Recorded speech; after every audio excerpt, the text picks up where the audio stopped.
L'amour est une chose étonnante. L'amour se manifeste plus que tout dans notre comportement à l'égard des autres, dans nos pensées à leur sujet, dans nos paroles à leur sujet et dans notre comportement à leur égard. C'est facile d'être bon envers les gens qui sont bons envers vous. Ce n'est pas si facile d'être bon aux gens qui ne sont pas bons envers vous. Maintenant, je ne suggère pas que vous cédiez et que vous laissiez quelqu'un qui abuse de vous abuser de vous. Mais je sais que beaucoup d'entre vous ont écouté mon histoire avec mon père et ce que Dieu a exigé que je fasse plus tard dans la vie. Comment Dieu m'a demandé de l'amener avec ma mère à Saint-Louis et m'occuper d'eux jusqu'à leur mort. Et cela impliquait de l'argent et des efforts.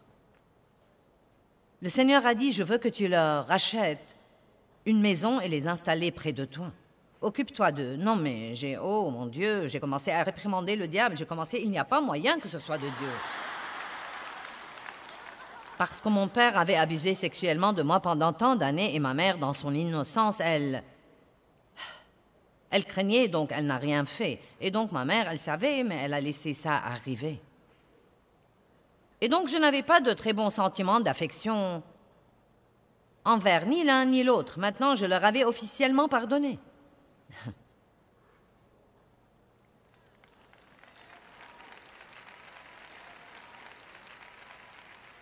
Mais Dieu voulait me prendre à un niveau plus profond. Et peut-être que Dieu essaie de prendre certains d'entre vous à un niveau plus profond parce que vous avez besoin d'entrer dans le niveau le plus profond de la guerre spirituelle. Peut-être que vous dites tout le temps, je veux que le diable me fiche la paix. Et que Dieu vous a envoyé ici pour apprendre à faire ça.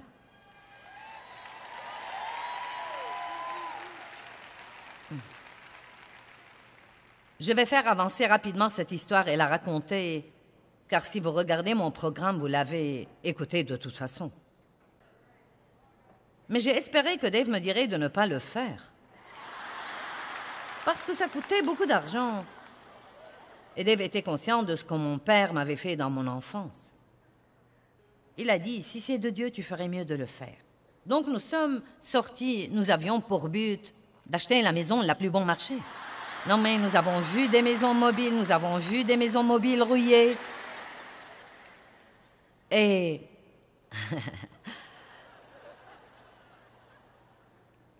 Mais Dieu n'a pas accepté. Nous avons dû leur acheter la petite maison la plus mignonne.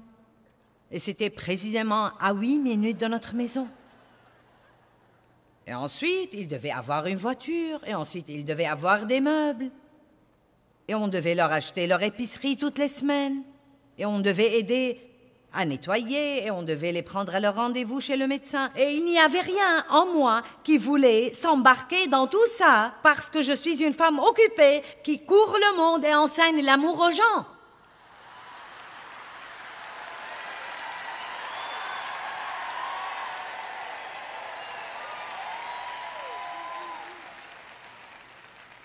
Je n'avais pas le temps de faire ce truc d'amour.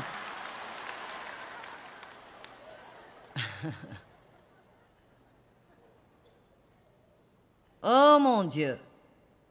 Je crois que nous sommes instruits bien au-delà de notre niveau d'obéissance parfois. Donc, ça a pris un peu de temps, mais mon attitude est devenue bonne.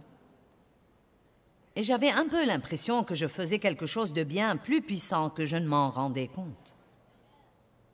Vous devez comprendre que ce n'est pas parce que vous n'aimez pas ça qu'il n'y a pas quelque chose d'absolument étonnant qui a lieu dans l'esprit. Il y avait quelque chose d'étonnant qui avait lieu dans l'esprit. Il y avait en fait une libération qui avait lieu dans l'âme de mon père. Il ne s'était jamais repenti de ce qu'il m'avait fait. Il n'avait jamais dit qu'il était désolé. Il n'y avait jamais fait face. Il n'était pas sauvé. Après 3 ans de m'occuper de lui, ma mère a appelé et a dit « Ton père pleure depuis 3 semaines. Il a demandé si tu pouvais passer. » Je suis passée, il pleurait. Dave était avec moi. Il a dit « J'ai besoin de te dire que je suis si désolée de ce que je t'ai fait quand tu étais petite. » Il a dit, ça fait 3 ans que je veux te dire quelque chose, depuis l'époque où nous avons acheté la maison. Il a dit, ça fait 3 ans que je veux te dire quelque chose, mais je n'avais pas le courage. Il a regardé Dave et a dit, Dave, je suis si désolé, je sais que tu es au courant de ça. La plupart des hommes m'auraient tué, mais tu n'as fait que me montrer de l'amour.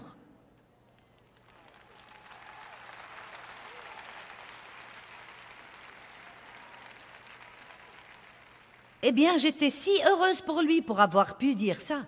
Il avait besoin de le dire plus que je n'avais besoin de l'entendre. J'ai dit, papa, veux-tu donner ta vie à Christ maintenant et être sauvé? Il a dit, oui, certainement que oui, oui. Et donc, il a reçu Christ. Il nous a demandé de le baptiser. Nous l'avons baptisé et je me suis rendu compte plus tard que je croyais que j'achetais une maison, mais j'achetais une âme. Et je ne l'ai pas acheté par l'argent, je l'ai acheté par l'amour. L'argent était un à côté.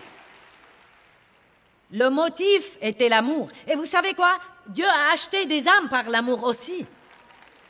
Il vous a acheté, il m'a acheté. La Bible dit que nous ne nous appartenons pas, nous avons été achetés à un grand prix. Allez. Et il y a des âmes tout autour de vous que certains d'entre vous pourraient acheter au travail, dans votre voisinage, simplement en faisant le sacrifice de marcher dans l'amour avec elles, en les encourageant, en leur faisant un compliment, en priant pour elles, en les aidant si elles ont un besoin physique, en faisant de petites choses pour elles. Ne croyez pas que votre autocollant et la croix autour de votre cou impressionnent les gens dans votre voisinage. Sortez et commencez à les aimer.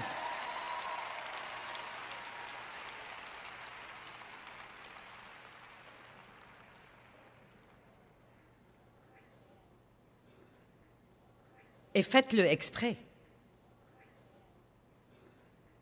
N'attendez pas d'en avoir envie. Faites-le exprès. Eh bien, et moi alors? Dieu s'occupera de vous.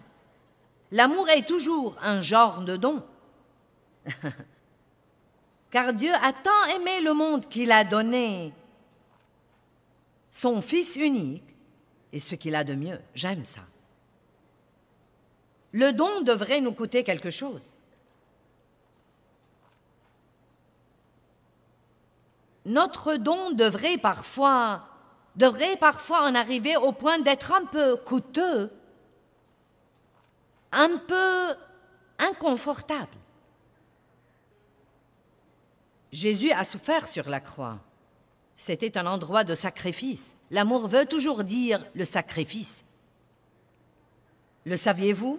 Le véritable amour vous coûtera quelque chose. C'est pourquoi les gens ne le pratiquent pas. C'est facile d'en parler, mais le pratiquer exige un sacrifice.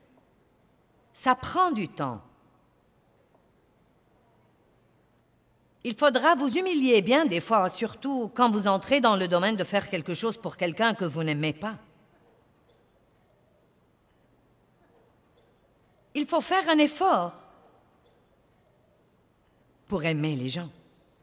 Vous tous qui avez apporté les articles que nous vous avons demandé d'apporter pour les pauvres ici à Detroit, vous avez fait un travail si phénoménal. Non, mais vraiment phénoménal. Je suis stupéfiée entre vous et les églises qui ont participé. Cela devrait dire des choses majeures à la ville.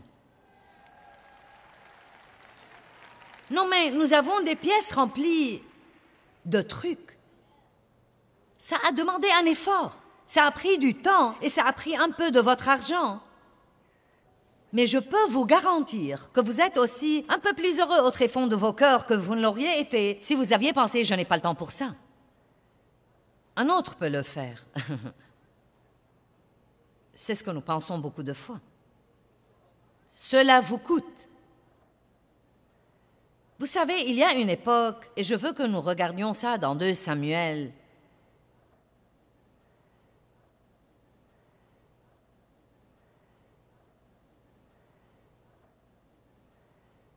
« 24. 2 Samuel 24, verset 18. C'est un temps de se lever de vos sièges et d'acclamer. « 2 2 Samuel 24, 18.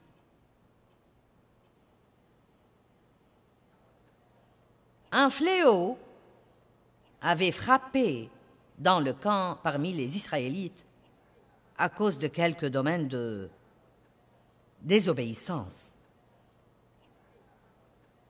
Et David voulait savoir ce qu'il pouvait faire pour arrêter le fléau. Et le prophète, le voyant, est venu auprès de David et lui a dit qu'il devait prendre un endroit et y offrir des sacrifices et que Dieu arrêterait le fléau. Que tout le monde dise sacrifice.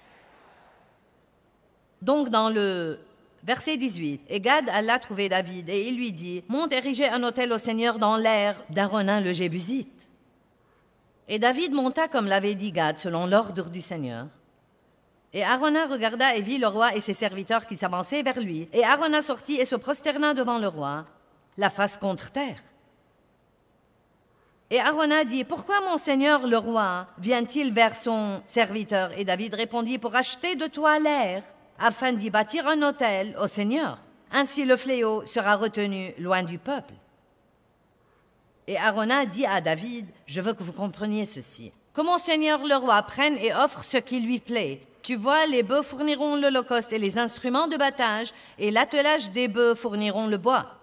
Tout cela, ô roi, Arauna te le donne, roi David. » Et Arauna dit au roi que le Seigneur, ton Dieu, veuille t'agréer. Donc il voulait lui donner tout ce dont il avait besoin gratuitement. Nous aimons les trucs gratuits, n'est-ce pas? Mais vous savez quoi? Parfois, ce n'est pas le chemin à suivre. Parfois, vous devez dire, non, je veux que ça me coûte. Car vous savez quoi? Quand les choses ne vous coûtent rien, elles ne comptent pas beaucoup pour vous. Et David a dit la chose la plus étonnante au verset 24. Mais le roi dit à Arauna, non, je tiens à l'acheter pour un prix. Et je ne veux pas offrir au Seigneur, mon Dieu, des holocaustes qui ne me coûtent rien.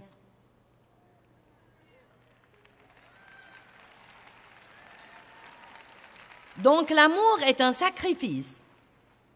Et quand j'ai aimé mon père de cette façon-là, c'était un sacrifice énorme pour moi et je l'ai fait pour Dieu. Je ne l'ai pas fait parce que je voulais le faire. Je ne l'ai pas fait parce que j'en avais envie. Je l'ai fait pour une raison et une seule raison, parce que je croyais vraiment et de tout mon cœur que Dieu m'avait dit de le faire.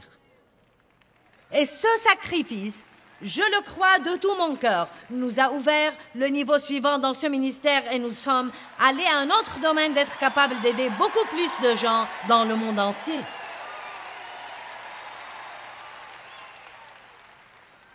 Le sacrifice apporte toujours une récompense. S'il est fait avec un cœur pur, il apporte toujours une récompense. Et ensuite, un professeur m'a dit quelque chose de très intéressant sur ce verset, il y a 2 ou 3 jours. Il a dit, tu sais, géographiquement, ces terres de battage étaient au même endroit où était le mont Moria, où Abraham a offert son fils Isaac. C'était géographiquement au même endroit où était la Golgotha, où Jésus a été sacrifié sur la croix. C'était au même endroit où le temple de Salomon a été bâti et où Christ reviendra quand il viendra pour la 2e fois. Est-ce que vous comprenez ça? Le lieu du sacrifice est toujours le lieu de la gloire.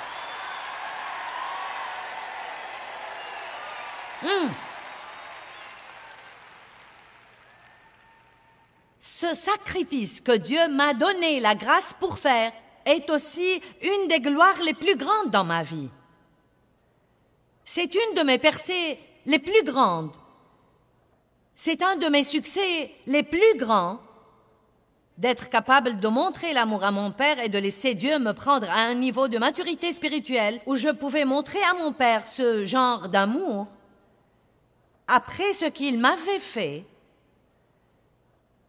Et c'est pour moi une gloire plus grande que d'avoir ce ministère mondial.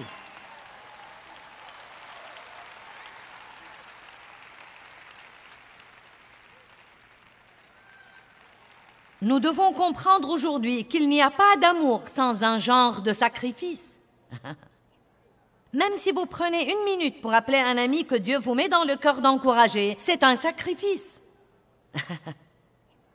Si vous prenez le temps d'écrire une carte à quelqu'un parce que vous voulez l'encourager ou le remercier, c'est un sacrifice. Vous avez dû sacrifier du temps et faire un effort. Et je déteste le dire si franchement, mais il y a tant de chrétiens qui sont en réalité des chrétiens si égoïstes et si égocentriques qu'ils ne prennent pas le temps de faire quoi que ce soit pour quelqu'un d'autre, mais ils sont fâchés tout le temps parce qu'ils croient que personne ne fait assez pour eux.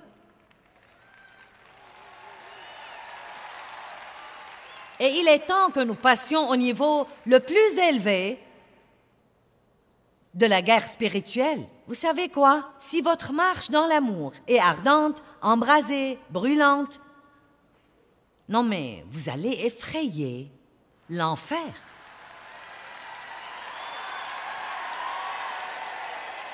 Et pas seulement ça, écoutez-moi, c'est tellement amusant. Non mais je suis sérieuse, j'aime vraiment donner, car maintenant je vois spirituellement ce que c'est. Je ne le comprenais pas vraiment pendant longtemps, mais c'est le secret spirituel le plus grand dans la parole de Dieu. Nous surmontons le mal par le bien.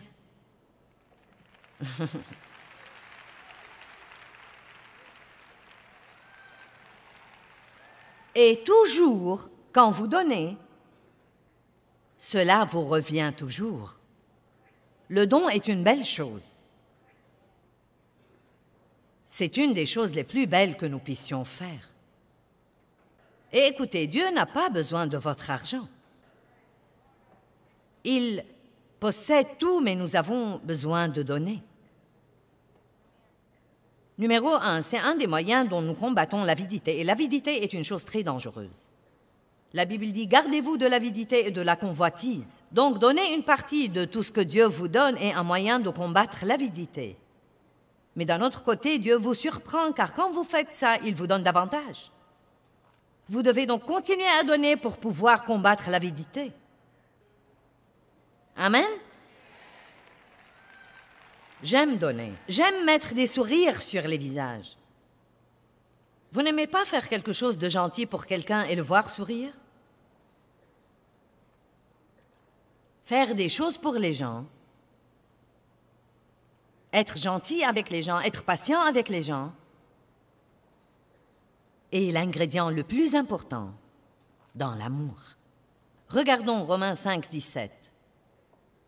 Car si par la faute, défaillance et offense, d'un seul la mort a régné par lui seul, à plus forte raison ceux qui reçoivent l'abondance de la grâce imméritée de Dieu et du don de la justice, qu'il met dans une condition juste devant lui, régneront-ils comme des rois dans la vie par un seul homme, Jésus-Christ le Messie, loin. Dieu veut que vous régniez dans la vie comme un roi. Il vous a donné la puissance et il vous a donné l'autorité. Les rois ont non seulement la puissance, mais encore l'autorité. Le diable a la puissance, mais vous avez la puissance et l'autorité. Parce que Dieu l'a désarmé sur la croix. Dieu vous a donné son autorité. Maintenant, un roi, un bon roi qui règne sur un pays, ou un bon président d'une nation, ou une bonne reine d'une nation, sont censés être bons envers leur peuple. C'est en fait leur travail, veiller à s'occuper de leur peuple. Cela ne veut pas dire qu'ils volent au peuple tout ce qu'il a par la taxation, jusqu'à ce qu'il ne lui reste rien, et qu'ils fassent ce qu'ils veulent. Maintenant, un ancien roi en Russie et un ancien roi en France ont expérimenté la Révolution. le peuple s'est finalement carrément retourné contre eux parce qu'il était si affamé et il était si misérable et si pauvre et le roi vivait si grassement que le peuple s'est révolté contre lui. Nous sommes des rois, des reines et des prêtres pour notre Dieu. Et notre travail, comme prêtre pour Dieu et roi dans le royaume de Dieu, est de s'occuper du peuple de Dieu. S'ils ont faim, leur donner à manger. S'ils ont froid, les couvrir. S'ils n'ont rien à se mettre, les habiller. S'ils sont découragés, faire tout pour les encourager. S'ils ont besoin d'aide, faire tout pour les aider. S'ils ne peuvent pas payer leur loyer, les aider à le faire. Allez!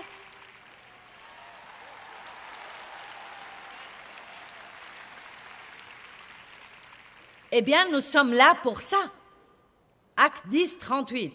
Voyez comment Dieu a oint Jésus de Nazareth du Saint-Esprit et de force et comment il allait de lieu en lieu faisant du bien.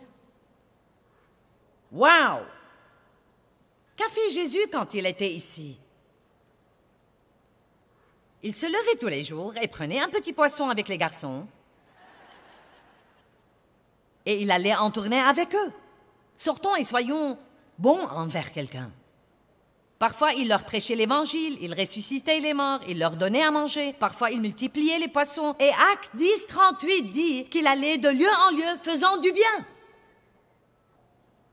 Waouh, waouh, waouh! Et si vous vous levez demain et qu'on vous dise « Que vas-tu faire aujourd'hui ?» Dites « Je vais bénir autant de gens que possible. Je vais faire du bien. » Vous dites « Eh bien, j'ai des problèmes bien à moi. » Eh bien, c'est toujours la réponse qu'on a, n'est-ce pas? Eh bien, j'ai des problèmes et j'ai confiance en Dieu. J'espère en Dieu et rien n'est encore arrivé dans ma vie. Psaume 37, 3, et je suis sur le point de clôturer. Ce devrait être illégal de s'amuser autant.